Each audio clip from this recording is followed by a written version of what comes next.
José de León Toral, el deportista. Capítulo del libro Relatos de la Guerra Cristera. Santos, mártires y anticristos. Obra de Víctor Miguel Villanueva. Un libro que fue publicado por Agua Escondida Ediciones en su primera edición en enero de 2023. Vayamos a José de León Toral, el deportista. José de León Toral fue el autor material del magnicidio del 17 de julio de 1928, con el que le quitó la vida al presidente electo Álvaro Obregón en el restaurante campestre de La Bombilla, en San Ángel. Por tal crimen fue fusilado en febrero de 1929 y sobre su vida se ha escrito casi todo, incluso que fue deportista, practicante de gimnasia, box, básquetbol y de tener una genuina pasión por el fútbol. De hecho, hay la posibilidad histórica de que José de León Toral haya sido en algún momento jugador del Club América. De León Toral nació en Matehuala, San Luis Potosí, en abril de 1900. La vivienda donde nació y creció en pie, pero ahora es una tienda donde, a decir de su tío paterno Jorge Antonio de León, hace un par de años se colocó una placa para constatar el hecho de que ahí vivió el asesino de Álvaro Obregón, y a quien desde 2003 se busca llevar a los altares como mártir de la Iglesia Católica. José quiso en su juventud estudiar para médico, abogado o ingeniero. Su hermano, el general Jesús de León Toral, en un libro familiar de título Recuerdos y comentarios sueltos de mi familia, afirma que Pepe, en esos años de juventud, no sentía vocación por el sacerdocio, pese a su religiosidad. El general de León Toral, en su libro, que no fue publicado, asegura: se había convertido José en un verdadero atleta. Practicaba la gimnasia de aparatos y el box, el fútbol y el básquetbol, todo con destreza, sin abandonar las caminatas a que tan afecto nos había hecho nuestro padre. El resultado fue el de un cuerpo ágil y poderosamente musculado, casi como el del otro atleta de la familia, mi hermano Pablo. Jorge A. de León conserva fotografías donde se ve a José de León Toral practicando con cierta destreza de gimnasia en las barras paralelas. Igualmente hay instantáneas donde practica box y otras más donde Pepe posa con playeras sin imágenes, sin mangas, y es evidente que, en efecto, tenía el físico de un atleta. El autor del asesinato de Obregón estudió una carrera comercial y trabajó en el negocio familiar de su padre. En 1917 era todavía muy retraído. Declararía a la prensa años después durante su detención por su crimen en La Bombilla. En 1920, José de León Toral se trasladó a la Ciudad de México. Fue aquí, en la capital del país, donde se acentuó su religiosidad. Después de trabajar, se dirigía a un templo a rezar un rosario antes de acudir a su casa en Santa María de la Ribera. Sin embargo, su pasión por el deporte persistía y buscó un lugar para practicar su gran pasión, el fútbol. Entré al Centro Unión en 1920 y comencé a jugar fútbol. Entré al Club Deportivo Internacional, en donde 3 veces por semana jugaba básquetbol y los otros días hacía gimnasia. Declaró en los interrogatorios y en el juicio que se le realizó tras los acontecimientos del 17 de julio de 1928. Es aquí cuando la historia de José de León Toral se mezcla con la historia del Club América. Este equipo de fútbol, con más de 100 años de existencia y 13 campeonatos en la era profesional, fue fundado en 1916, pero de 1918 a 1920 cambió de nombre. De América pasó a Centro Unión. ¿Por qué el cambio de nombre?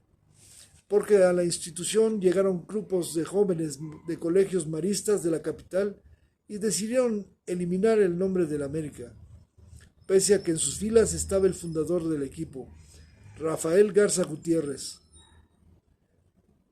Récord. Un personaje fundamental en la historia de ese club y del fútbol mexicano en general. El historiador Mario Ramírez Rancaño confirma que José de León Toral formó parte de aquellos jóvenes de colegios maristas que se integraron al Centro Unión. Lo hizo con la intención de practicar fútbol, su deporte favorito. En el libro de oro del fútbol mexicano se refiere también al cambio de nombre del América y así lo explica. Fue el resultado de la fusión de todos los grupos de los colegios y de los colegios de los hermanos maristas de Alvarado, La Perpetua, Sabiñón y San José.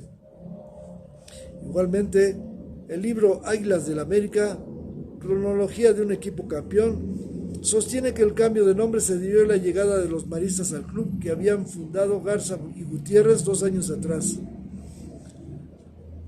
Jorge A. de León cuenta con una foto donde su sobrino posa con el uniforme de la Unión, calcetas y short negro, playera blanca con un enorme escudo circular donde con letras estilizadas se lee Centro Unión. José de León Toral jugó en la última etapa de ese club, 1920, en el actual Club América. El equipo de los jóvenes maristas y algunos fundadores del club, entre ellos Rafael Garza Gutiérrez, jugaron 2 torneos. La Copa Amistad que organizaba el Asturias. En el libro de oro del fútbol mexicano, en el primero tuvieron un triunfo muy halagador y en el segundo fueron subcampeones. Luego de esto, la misma fuente refiere que Récord aprovechó un momento de discordia entre los maristas para retomar el nombre original de América. José de León Toral todos los domingos acudía a misa y de ahí se iba a jugar fútbol. Pero por la tarde paseaba con mis amigos bien yendo al cine o a otra parte. Cuando me casé, me dediqué más a mi esposa que a mis amigos. Sin embargo, entre las amistades que hizo en el fútbol está una fundamental y determinante en su vida, la de Humberto Pro, hermano del padre Miguel Agustín Pro y tenía otro hermano menor de nombre Rodolfo. Años después tendría una participación sobresaliente en el conflicto religioso armado que se desató en el país en 1926. Humberto y Pepe eran grandes amigos.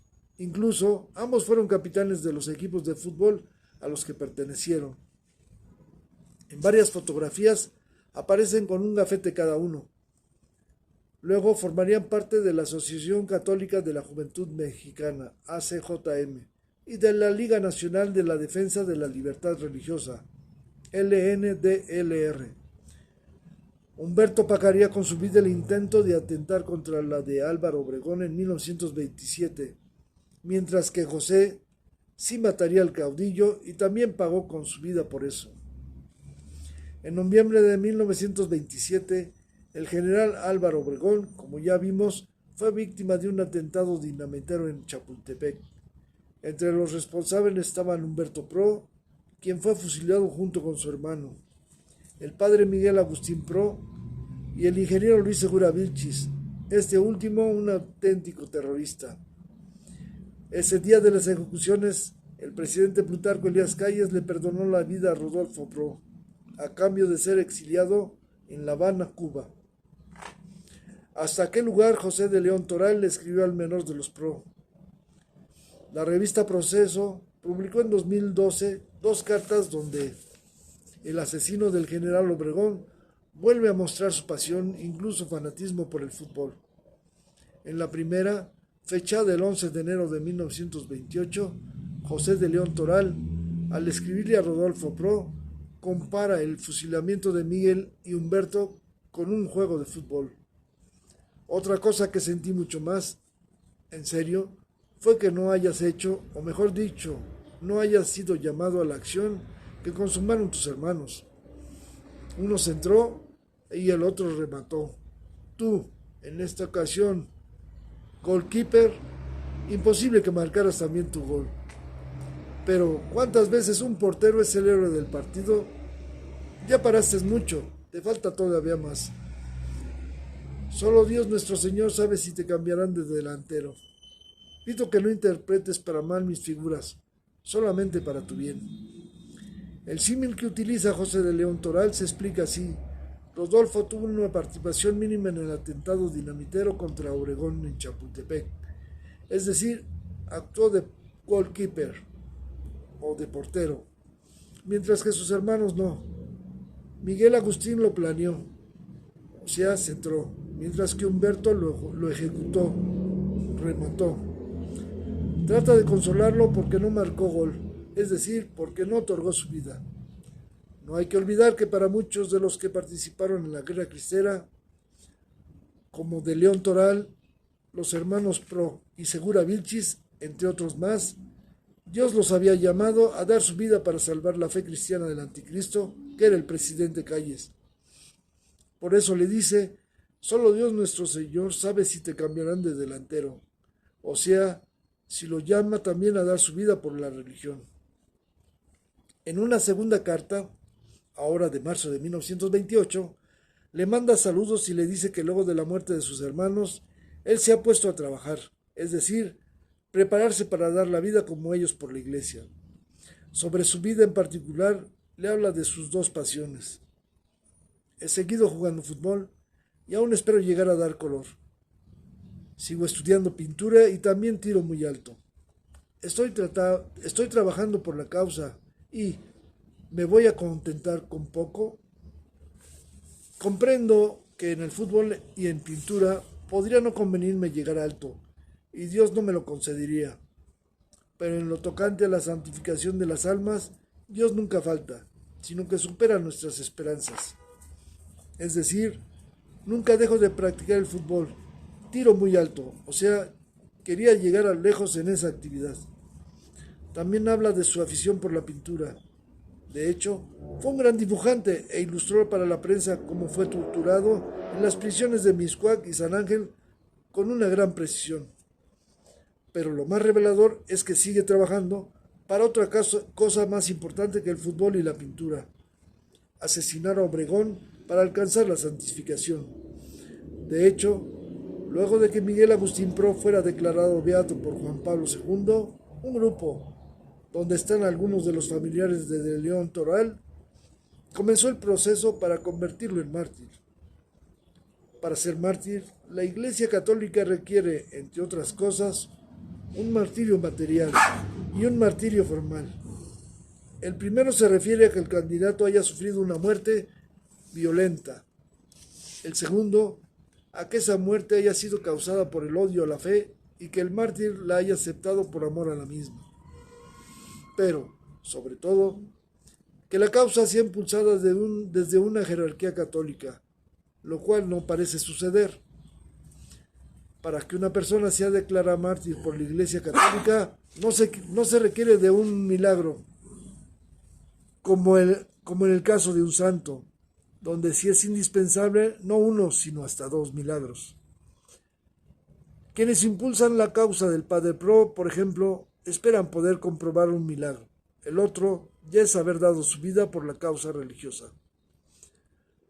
Mártir o no, José de León Toral fue un atleta que esculpió su cuerpo desde muy temprana edad con la gimnasia, el box, el básquetbol, que tuvo una gran pasión, el fútbol. Para este último tuvo la devoción que para la religión. Cada domingo iba a jugar misa y a jugar fútbol. Le tiraba alto para ser sobresaliente en este deporte. Asociaba los actos más trascendentales de su vida con el fútbol. Amaba el fútbol. Sin embargo, no llegó a saber que aquel Centro Unión, donde jugó, con el tiempo se convirtió en el club de fútbol más famoso de México. El camino a la muerte del general Obregón. Hay una nutrida bibliografía en torno al magnicidio del 17 de julio de 1928. Con curiosidad científica y periodística, acudí a las fuentes hemerográficas con el propósito de encontrar algo nuevo, pero no lo había. Solo acontecimientos, descripciones y declaraciones que siempre han estado ahí, pero que no fueron de utilidad para el extenso número de estudiosos que abordaron el crimen de José de León Toral. Uno de esos hallazgos por así decirle, fue el recorrido que emprendió el general Álvaro Obregón a la Ciudad de México tan pronto se hizo oficial su triunfo en las elecciones presidenciales. La forma en que se le rendía tributo al presidente electo, pensé, era necesario contarla. Álvaro Obregón fue electo presidente por segunda ocasión el domingo 1 de julio de 1928. 16 días después sería asesinado por José de León Toral en San Ángel, Ciudad de México. Los resultados de su elección los conoció en Cajeme, Sonora, donde se desempeñaba como agricultor de garbanzo y chícharo. También estaba enterado de que en el aire flotaba el rumor de que su vida corría en peligro. El caudillo dio órdenes al presidente Plutarco Elías Calles para eliminar a los que él consideraba sus enemigos más temibles y después decidió dirigirse a la capital de la República a festejar su segundo triunfo electoral en 8 años. Y por supuesto, a asumir el control del país desde ese momento.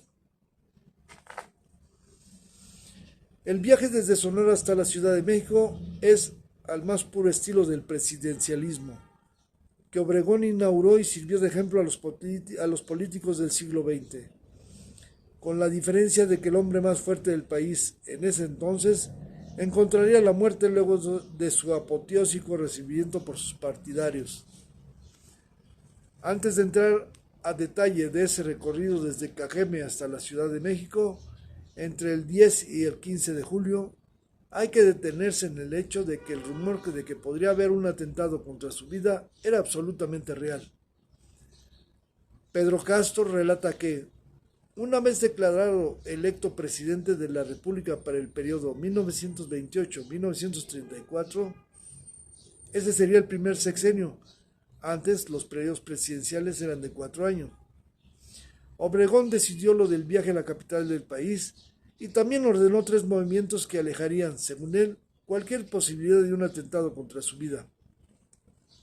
El caudillo solicitó la renuncia de Luis N. Morones, líder del sector obrero a través de la CROM y secretario de Industria, Comercio y Trabajo del gobierno del general Plutarco Elías Calles.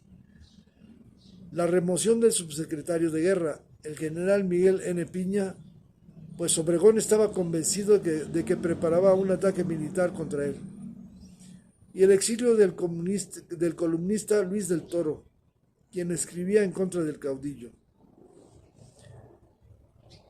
Tales instrucciones las giró a través de Fernando Torreblanca, quien era yerno y secretario particular de Calles, y Aarón Sáez, presidente del centro director obregonista. El presidente escuchó a los enviados, el general Piña fue cesado inmediatamente, el periodista fue exiliado en Estados Unidos, pero Morones permaneció en su cargo. Calles esta vez no cedió. Pese a lo anterior, Álvaro Obregón salió el 11 de julio de Cajeme. Su primera parada fue en San Blas, en Sinaloa. De ahí partiría rumbo al puerto de Mazatlán. Del primer punto no hay datos de lo que pasó e hizo el presidente electo. En cambio, el Universal relata que en Mazatlán se preparaba un gran recibimiento a Obregón de parte de las personalidades de la banca, el comercio, la industria y el gobierno local. Habría un suntuoso baile en la pintoresca Quinta Echeguren, frente al mar, y que ostentaría una magnífica iluminación. Incluso el corresponsal de dicho diario comenta que los organizadores no sabían la hora exacta del arribo del general Obregón. Sin embargo, ya estaban preparados. Si llegaba por la mañana, lo recibirían con una exquisita barbacoa en la Isla de Piedra. Mientras que, si lo hacía por la noche, se le ofrecería un banquete en el Hotel Belmar, con todo y baile. Lo que no se modificaría sería la recepción en Echeguren. Según lo segundo, llegó por noche, por lo que se ahorraron la barbacoa. Álvaro Obregón arribó al puerto de Mazatlán con su comitiva formada por el general Fausto Topete, el general y gobernador de Nuevo León Aarón Sánchez, los generales Francisco R. Manso y Antonio Ríos Sertuche. el profesor Manuel Páez y el diputado Ricardo Topete. En otras palabras, la plana mayor del obregonismo. Estos fueron recibidos por los miembros de los sectores que ya mencionamos, pero además por un numeroso público. En el trayecto al Hotel Belmar se organizaron bailes en las principales plazas, como la de la República, Zaragoza y Campo Marte. Además, varias calles fueron iluminadas profusamente. No era para menos. El presidente electo estaba de visita. Del bar de Belmar, tras el banquete y el baile, Obregón y los suyos se trasladaron a Echeguren. El presidente electo estuvo hasta las 2 de la mañana disfrutando del baile en su honor y se dijo sorprendido por las muestras de simpatía que recibió de todas las clases sociales. Aunque, desde luego, el baile en la quinta solo fue al baile en la quinta solo fue la alta sociedad mazatleca. De ahí, la comitiva salió a su siguiente destino, la ciudad de Tepic, Nayarit. Fue el jueves 12 de julio cuando el caudillo tocó suelo nayarita. Se ordenó un replique general, que las campanas fueran echadas a vuelo, que fuera el anuncio que el general Álvaro Obregón, presidente electo de la República, estaba ahí. No podía faltar un banquete en su honor y un baile nocturno en el Casino Tepic, donde acudirían las principales familias de aquella ciudad. No faltaba más. A través del tren Sud Pacífico, el general Álvaro Obregón llegó a la ciudad de Guadalajara la noche del viernes 13 de julio. En la capital de Jalisco permanecería hasta un día antes de emprender el último tramo de su viaje que lo llevaría a la Ciudad de México. Algunos miembros del Gran Partido Revolucionario de Jalisco habían alcanzado en San Blas, Sinaloa, al presidente electo. Se trataba del diputado Silvano Barba González y el señor Francisco Labastida Izquierdo. Además de tratar temas políticos, le anunciarían el mucho entusiasmo que había en Guadalajara por recibirlo y los grandes festejos que se harían en su honor. Igualmente, en aquella ciudad, una comisión de la Cámara de Diputados estaría para recibir al presidente electo. El general Álvaro Obregón llegó a la Ciudad de México el domingo 15 de julio. Antes de descender de su transporte motorizado, ocurrió un suceso poco o nulo comentado y abordado por la historiografía obregonista, que parecía señalar o avisar que la muerte estaba muy cerca del caudillo. A las 12:15 de ese día, el tren explorador que iba a la vanguardia destrozó un automóvil en Azcapotzalco, dejando un saldo de un muerto y 3 heridos. La locomotora despedazó el Hudson para 7 personas que no alcanzó a cruzar la vía.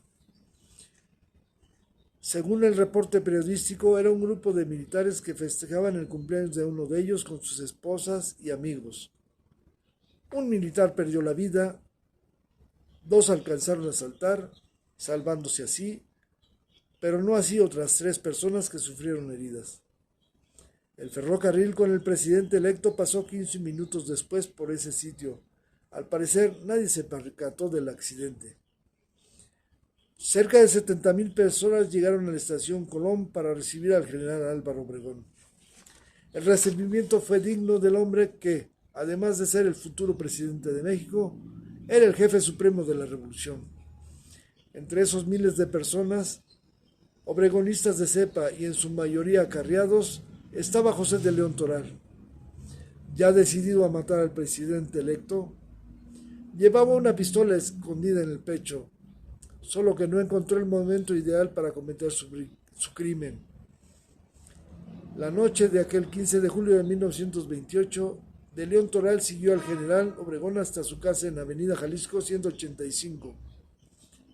Al otro día, el 16, se entrevistó con un sacerdote de nombre José Jiménez y buscó sin éxito a Obregón en Palacio Nacional y en el centro directorio obregonista. Finalmente, el día 17, luego de volverse a entrevistar con Jiménez y con la monja Concepción Acevedo y de la Yata, la llamada Madre Conchita, José de León Toral fue a la bombilla a terminar con la vida del presidente electo.